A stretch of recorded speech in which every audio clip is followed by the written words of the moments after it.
Hola amigos, un fuerte abrazo para todos, para todos, para todos.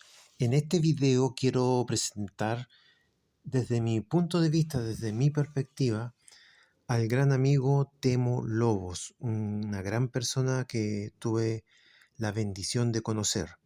Eh, y bueno, él es un maestro en lo que es la historieta, narrativa gráfica, cómic, arte secuencial, muy reconocido en nuestro país y muy amado por todos los que dibujamos cómics.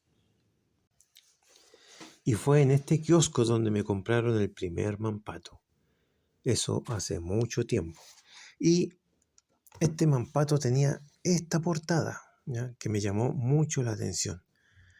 Fue un impacto a la imaginación, a la creatividad, a la inteligencia también. Y fue un impacto para desarrollar la curiosidad. Me llamaba mucho la atención de un niño que estuviera en el desierto, que a mi corta edad yo no entendía muy bien la historia. Sabía que algo simpático pasaba y me gustaba esta historia, pero realmente fue un gran impacto gráfico. Temo Lobos nació en 1928, siempre dedicado al dibujo, siempre creando historias, siempre creando personajes, siempre entregando creatividad. Ahí lo tenemos dibujando y también lo tenemos en su taller de su casa en Concón. Y en la última foto de la derecha lo tenemos firmando autógrafos cuando lo conocí en 2006 en la Con Comics de Valparaíso. Esta portada de Mampato, que está ahí caminando con sus compañeros y siendo observado por un maligno hombre rata, esta historia me gustó bastante. Ahora como adulto puedo ver que hay un gran trabajo gráfico y además narrativo. El trabajo realizado en esta historia yo la recomiendo, ¿ya? La recomiendo para jóvenes y adultos. Creo que los niños también pueden leerla, pero obviamente los que tienen que ser el primer vistazo a cualquier cosa que vean sus niños son los padres. Así que por eso lo recomiendo a jóvenes y adultos. Esta historia tiene un paso a paso que me llamó mucho la atención. Se nos presentó al enemigo de esta historia que se llamaba Ferjus, pero no se mostró su imagen, solo se mostró un símbolo. Y con el pasar de las semanas estuvimos con muchos amigos pensando qué irá a pasar, cómo será este caballero que es el enemigo de esta historia. Y cuando lo vimos, cuando lo conocimos por fin, fue algo impactante. Incluso si se dan cuenta, esta imagen donde está el frente a Ferjus, es una imagen que quedó grabada en mí. Yo con los años, pasaron los años, me olvidé de esta historia. Y yo mismo creé otra historia basada también en algo post-apocalíptico, donde llevaban a Jason, un joven que sobrevivió a la Tercera Guerra Mundial, despertó en el futuro y había muchos guerreros de mutantes. Y hay una parte en que lo presentan ante un gobernador y la imagen es similar a esta. O sea, el trabajo de Temo Lobos aquí impactó de tal manera que pasaron los años y yo fui inspirado por su trabajo. Yo insisto, recomiendo que lean esta historia, ¿ya? El árbol gigante y la rebelión de los mutantes. Es una historia que conlleva mucha acción, ciencia ficción, muchas sorpresas narrativas. Temo Lobos tenía la capacidad de dar esas sorpresas narrativas de una página a otra, como cuando Mampato se inició en los años 60, 70.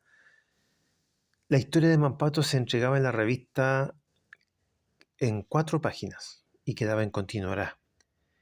Y Temo Lobos era experto en dejar un continuará de tal forma que estábamos todas las semanas pensando, ¿qué irá a pasar? ¿Qué es lo que está pasando? ¿Qué es lo que estaban observando? Así que lo recomiendo. Si tú eres alguien que gusta de las aventuras, de la ciencia ficción, lee Mampato. Si tú guionizas cómics, lee Mampato. Si tú escribes cuentos, lee Mampato. Si dibujas cómics, lee Mampato. Es un buen maestro, es escuela. Temo Lobos es escuela, así de simple.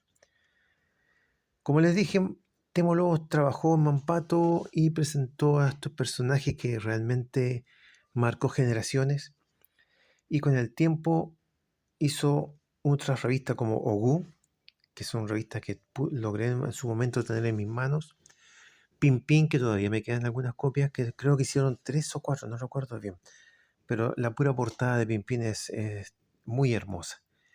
Y después salió la revista Cucalón, donde nuevamente Temo Lobos empezó a contar sus historias de Mampato y Ogú. Hay nuevas generaciones que aprendieron de Mampato a través de Cucalón.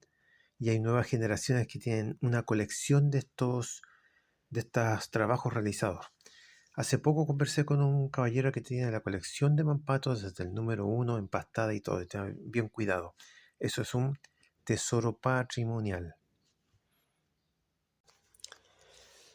Vean estas portadas de Pimpín. Son hermosas, son trabajos preciosos, en gráfica, en color y en narrativa. ¿Y por qué narrativa? Porque algunos dirán es solo una ilustración. Toda ilustración también es narrativo porque es cuando uno depende de la persona, cuando uno ve la imagen y empieza a imaginar, a desarrollar historias, a saber quién es el personaje, qué hacen ahí los personajes. Esto es narrativa. Y en este Cucalón número 35, que es el Cucalón más bonito de todo el mundo, se me ocurrió enviar un dibujo, porque había un concurso de historieta que hizo Temo Lobos, pero yo no alcancé a participar cuando compré la revista, la fecha ya había pasado. Y se me ocurrió igual mandar el dibujo, lo mandé igual y Temo Lobos, a quien le agradezco mucho, se dio el trabajo de publicar mi página ahí. Esto fue el año 89, el hombre Gravedad, ese nombre bien como ingenuo de superhéroe ariqueño. Lo considero el primer superhéroe ariqueño porque es un superhéroe de mi querida ciudad y además fue publicado en revista Cucalón. Y por eso yo admiro mucho a este caballero también, porque le dio espacio a cuánto dibujante para que pudiera mostrar sus trabajos cuando éramos niños o jóvenes. Pero debemos reconocer que Temo Lobos no solo era Mampato, no solo era Ogú, porque él creó una multitud de personajes que están en la historia del cómic nacional. Por ejemplo, con esta imagen podemos ver a varios, al detective Nick Obre, a Ferrilo el Autómata, a Michote Pericón, a Martín Conejín, a Máximo Chambones y Cucufato, Cicleto y muchos más. Él desde tiempos antiguos él empezó a trabajar en periódicos. Tuvo la fortuna de que el periódico tomara en cuenta su trabajo y así él realizara todas estas situaciones humorísticas aceptables para la época. Su trabajo es muy, muy admirado. También trabajó en la revista El Peneca, una revista antigua que también era educativa y que marcó época, y los coleccionistas en la actualidad las tienen guardadas y separadas como un gran tesoro.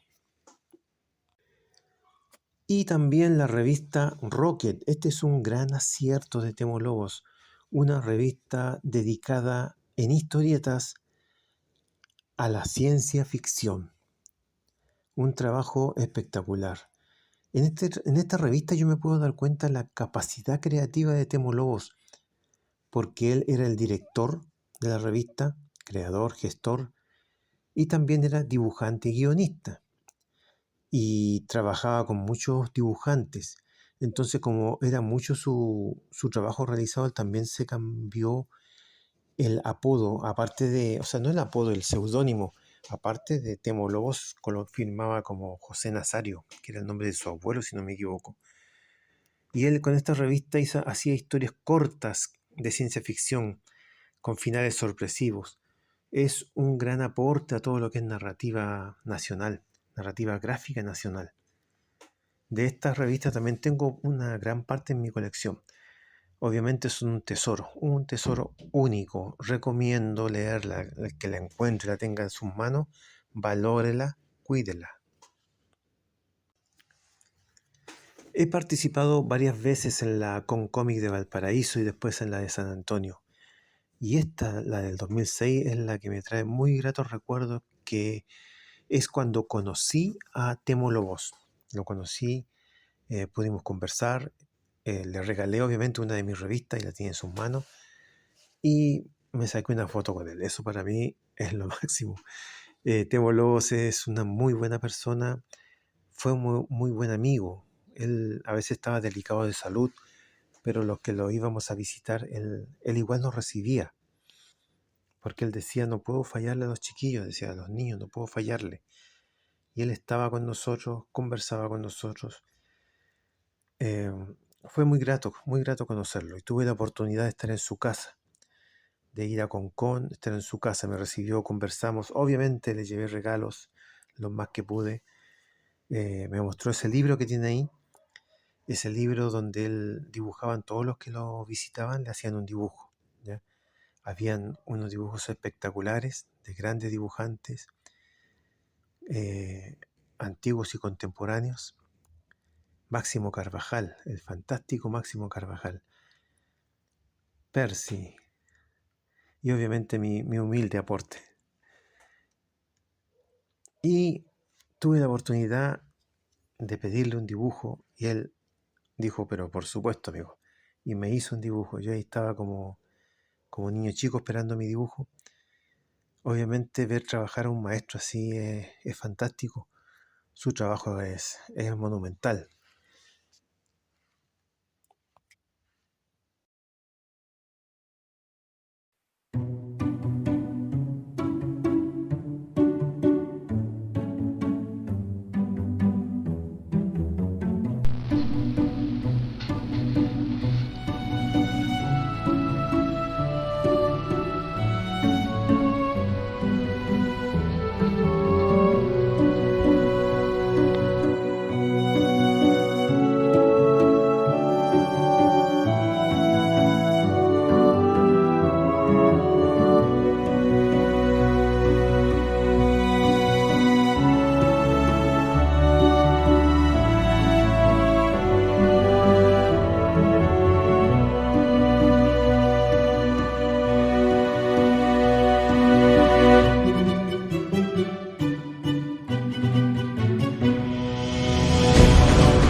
Y todo. Y de pronto aparece, entre todas las preguntas que me hacían, porque me gusta charlar un poco, enseguida preguntar cosas para que yo le responda.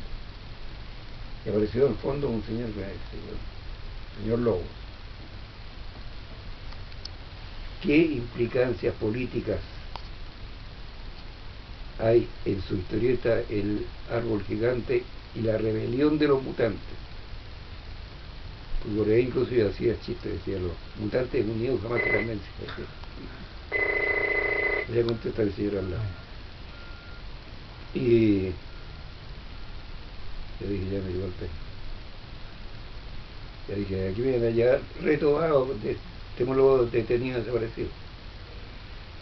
Hay muchas implicancias políticas en su historieta, especialmente en esas dos. Porque quedó todo el mundo asustado. Entonces le dije, caballero, cualquiera persona que se atreva, que tenga la osadía de decir que en mis historietas hay implicancias políticas, tienen toda la razón, porque hay implicancias políticas. El gallo se empezó a agachar y se fue en medio del abucheo de todo el mundo. Ahí. Lo silbaban, lo abuchaban, le hacían tú que calladito, lo desgraciado. No pasó nada, por ahí uno de los muchachos me dijo que amplié, me dijo, maestro, un poco más el asunto. Les contaba yo, pues, en todo arte hay implicaciones políticas. El mismo Leonardo, pintando a sus enemigos políticos ahí con cara de malvado. Miguel Ángel, el Greco, que pinta a todos mirando a Cristo mientras están haciendo el funeral el entierro del conde de Orgaz. De Orgamo le digo yo. el interior de Corte de Orgaz. Y hay uno que tiene una cara de traidor mirando por otro lado y ceñudo. Era un enemigo político. Ahí está Goya, dibujando toda la época de la guerra, la introducción de los franceses en España. Política. Cabe destacar la calidad de los personajes que creó Temo Lobos, quienes marcaron el corazón de muchas personas. Por ejemplo, de estos creadores que hicieron la película de Ogui Mampato en Rapa Nui. Temo Lobos no estaba muy contento con la historia porque dice que le cambiaron el guión, pero yo lo veo un trabajo hermoso. Sí debieron haberle colocado quizás más asunto a la presencia de Temo Lobos en toda esta creación, pero amerita que a Temo Lobos se le hagan nuevas historias con todo esto, como la serie animada que se hizo hace pocos años por la hija de Temo Lobos. Ogú es un personaje muy querido, un cavernícola. Mampato viajó a la prehistoria y ahí conoció a Ogú. Ogú es la parte fuerte de esta agrupación de amigos. Y Rena, a ella la conoció en el siglo 40, una mutante que lee la mente, telépata. La eterna novia de Mampato, obviamente. Y la infinidad de personajes que salieron de la creación, de la mano creativa de Temo Lobos. Hay una gran variedad de personajes. Se podría hacer un estudio con cada uno. Se podría hacer una implicancia histórica de todo lo que ocurrió en la época en que se realizó. Se podría hacer un estudio de todas las influencias que tuvo Temo Lobos. Recuerdo el comentario de un amigo, David Allendez, que dijo: cuando fui a dar la prueba para la universidad, me preparé para lenguaje y matemática, pero no para historia. Y cuando di la prueba de historia, usé lo que había aprendido en enseñanza media, pero también lo que había leído en la revista Mampato. Entonces, obviamente este trabajo, bueno, y le fue bien, por supuesto. Y obviamente este trabajo, este autor, es único. Bueno, y al pasar del tiempo yo pude tomar la revista Cucalón y revisarla, verla, disfrutarla, comprar lo más que podía. Y un trabajo que hicieron unos dibujantes y guionistas de ahí de Santiago, un trabajo espectacular. Hicieron una revista donde reeditaron a personajes que aparecieron en revista Mampato, Dina y Nino, en la tierra perdida de Mu. Y me gustó la historia que hicieron, la fui leyendo de a poco, hasta que llegó una página y aparece un personaje y les dice: me llamo Patricio, pero me dicen Mampato. Era Mampato, el trabajo que hicieron acá fue como mezclar universos. Pero cuando yo vi a este personaje Mampato, fue como decir: oh, Mampato. Era como volver a ver a un amigo que no veía hace mucho tiempo. Así es la creatividad de Temo Lobos. Marcó época, marcó personas. Ya, yo realmente creía que estaba viendo un nuevo amigo, un amigo que no veía hace tiempo. Ya, ver de nuevo a Mampato, a Rena, a su cinto espacio temporal, fue una buena idea de estos autores. Aquí les presento a Osamu Tezuka. A él le dicen el dios del manga. Él expandió y difundió masivamente la lectura y el consumo del manga. Es creador de muchos personajes. Es admirado y valorado en su país. Incluso en las estampillas está su imagen, ¿ya? Y en varias situaciones más, pero él es reconocido en su país.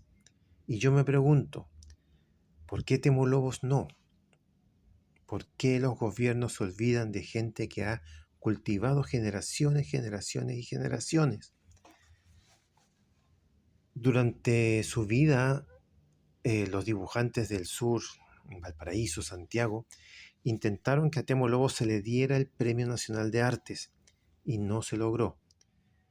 Conversando con él una vez nos dijo a nosotros, porque nosotros estábamos fascinados con él cuando lo conocimos, que es lo máximo conocerlo a él, y él nos dijo: gracias, chiquillos, el que ustedes me quieran tanto es mejor que cualquier premio nacional de arte. Y eso se valora bastante porque él quizás no buscaba estos premios o reconocimientos, pero sí valoraba que nosotros lo estimáramos de manera espectacular. O sea, para nosotros era un gran maestro. Y eso me gustaría que el gobierno reconociera. Han habido grandes dibujantes, grandes maestros, grandes narradores de la historieta nacional. Debería dárseles un reconocimiento a su descendencia, a su familia, hacer un monumento por ellos, hacer varios monumentos. Esto no es solo dibujito, esto es narrativa gráfica, esto es desarrollar la imaginación, la creatividad y la inteligencia de muchas generaciones. Y si no están usando esto, se lo están perdiendo. Y aquí termino este video feliz de poder hacer algo para recordar a este gran maestro Temo Lobos.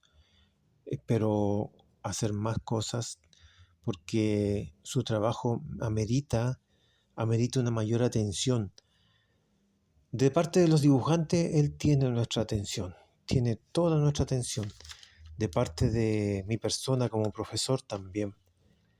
Espero que las demás generaciones sepan valorar esto, que los gobiernos sepan valorar, que no se olviden de esta línea de dibujantes que marcaron épocas, que hicieron su parte, sembraron historias, sembraron narrativa y sembraron curiosidad. A veces en el sistema educativo se preocupan de que los niños lean libros, que no está mal. Pero lo que tienen que preocuparse es cultivar la curiosidad. Si se logra cultivar la curiosidad en las personas, sea niño, joven o adulto, esta persona va a leer libros, cómics, mangas, anime, va a ver seriales de televisión, va a buscar documentales, va a viajar, va a entrevistar, pero no se va a detener. Ese es el punto de todo este asunto. Fomentar, crear, desarrollar la curiosidad, la sana curiosidad y las habilidades para crear. Cada vez que tú dibujas, te vuelves más inteligente.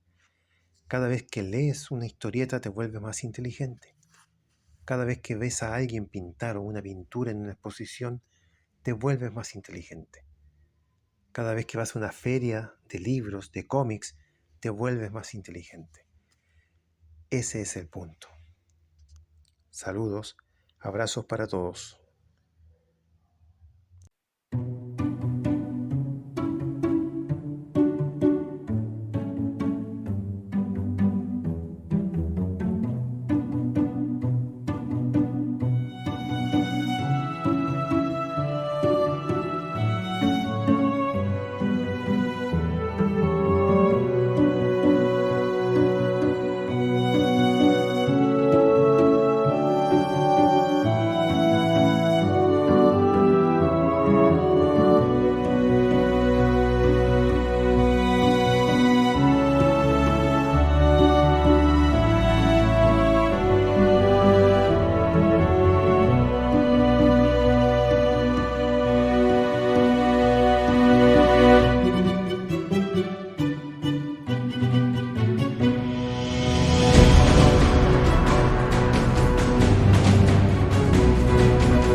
Algún día, aunque me quedan, sí, estoy jugando ya los descuentos, algún día voy a llegar a conocer Arica, una ciudad por la que tengo mucho cariño y que ya sé que tengo una muy buena cantidad de amigos también en ese lugar. Que pásenlo bien, no soltéis el morro, pero sin hacer mucha pelea con nuestros hermanos peruanos. Felicidades, muchachos.